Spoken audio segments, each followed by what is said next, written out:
क्या आपने कभी महसूस किया है कि जब जीवन आपको हर तरफ से घेर ले और हर रास्ता बंद लगने लगे, तब भी एक अदृश्य शक्ति आपके साथ खड़ी होती है? यह कहानी है ऐसे ही एक व्यक्ति की जिसका जीवन दुखों से भरा था, लेकिन उसके विश्वास ने उसे कभी टूटने नहीं दिया।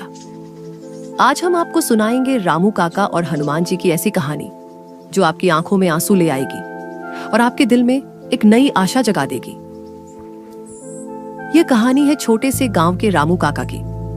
उम्र के इस पड़ाव पर जहां लोग आराम करते हैं, रामू काका हर दिन संघर्ष करते थे।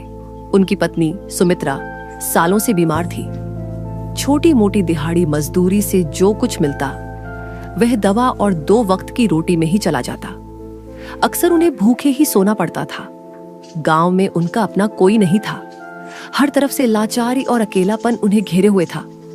लेकिन एक चीज थी जो रामू काका ने कभी नहीं छोड़ी, वो था उनका विश्वास अपने बजरंग बली पर। गांव से थोड़ी दूर एक पुराना खंडहर नुमा हनुमान मंदिर था।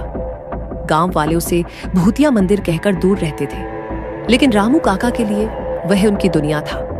हर सुबह सूरज उगने से पहले वो वहां पहुंच जाते, मंदिर की साफ सफाई करते, दिया जलाते और पूरी श्रद्धा से हनुमान चालीसा का पाठ करते।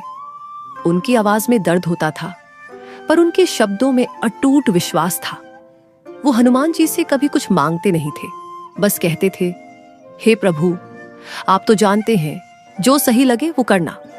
मेरी सुमित्रा को ठीक कर दो बस, या मुझे भी बुला लो। एक दिन सुमित्रा की हालत बहुत बिगड़ गई। उन्हें तुरंत दवाई और इलाज की जरूरत थी। रामू काका ने गांव के हर दरवाजे पर दस्तक दी, मदद की भीख मांगी, पर सबने मुंह फेर लिया। गांव वालों को रामू काका अशुभ लगते थे। इसके पास तो हनुमान है, फिर क्यों भीख मांग रहा है, लोग हंसते हुए कहते। उनके लिए रामू काका का विश्वास सिर्फ एक पागलपन था। हर बार की तरह निराश और हताश रामू काका सूनी आंखों से वापस अपने मंदिर की ओर चल पड़े। उनके पास अब कोई उम्मीद नहीं बची थी। उस रात रामू काका हनुमान मंदिर में घंटों रोते रहे। उन्होंने पहली बार शिकायत की, प्रभु, कहां हैं आप? मेरी सुमित्रा मर रही है। क्या मेरा विश्वास इतना कमजोर है? उनके आंसू हनुमान जी के चरणों में गिर रहे थे। तभी अचानक मंदिर में एक तेज हवा चली और हनुमान जी की मूर्ति से एक दिव्य प्रकाश निकला। रामू काका ने आंखें बंद कर ली। उन्होंने देखा, हनुमान जी की आंखों में उनके लिए दया और प्रेम था। यह सिर्फ एक भ्रम था या हनुमान जी ने उनकी सुन ली थी? रामू काका को पता नहीं था, पर उनके दिल में एक अजीब सी शांति आ गई। अगली सुबह जब रामू काका उठे तो उनकी झोपड़ी के बाहर एक अजीब सी पोटली पड़ी थी। उसमें उनकी पत्नी की जरूरी दवाइयां थीं और कुछ पैसे भी। रामू काका हैरान थे, कौन रख गया?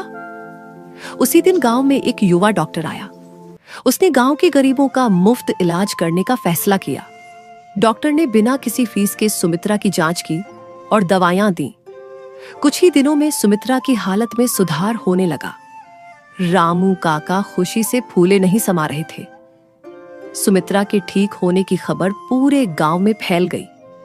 जिन लोगों ने रामू काका का तिरस्कार किया था, वे अब शर्मिंदा थे। वे उनके पास आए, माफी मांगी। अब गांव वाले भी हनुमान मंदिर में आने लगे। रामू काका की भक्ति और विश्वास की कहानी पूरे इलाके में गूंजने लगी। रामू काका ने किसी से कोई शिकायत नहीं की, बस एक ही बात कहते, यह सब मेरे हनुमान जी की कृपा है, उन्होंने कभी मेरा साथ नहीं छोड़ा। लोगों ने देखा, रामू काका की झोपड़ी में अब कभी खाना खत्म नहीं होता था। कोई न कोई मदद के लिए आ ही जाता था। यह सब अदृश्य शक्ति का कमाल था। रामू काका ने कभी हनुमान जी को साक्षात नहीं देखा, पर उन्होंने उनकी उपस्थिति को हर पल महसूस किया। जब वो अकेले थे, हनुमान जी उनके साथ थे। जब वो लाचार थे, हनुमान जी ने उनकी मदद की। यह कहानी हमें सिखाती है कि विश्वास सिर्फ एक शब्द नहीं है, यह एक शक्ति है। जब आप सच्चे दिल से किसी पर विश्वास करते हैं, तो पूरा ब्रह्मांड आपकी मदद के लिए आगे आता है। हनुमान जी आज भी वही हैं, हर उस व्यक्ति के साथ जो निस्वार्थ भाव से उन पर भरोसा करता है। शायद हनुमान जी हमें सिखाते हैं कि हमें चमत्कार नहीं, बल्कि उस अटूट विश्वास की तलाश करनी चाहिए जो हर मुश्किल को आसान बना देता है।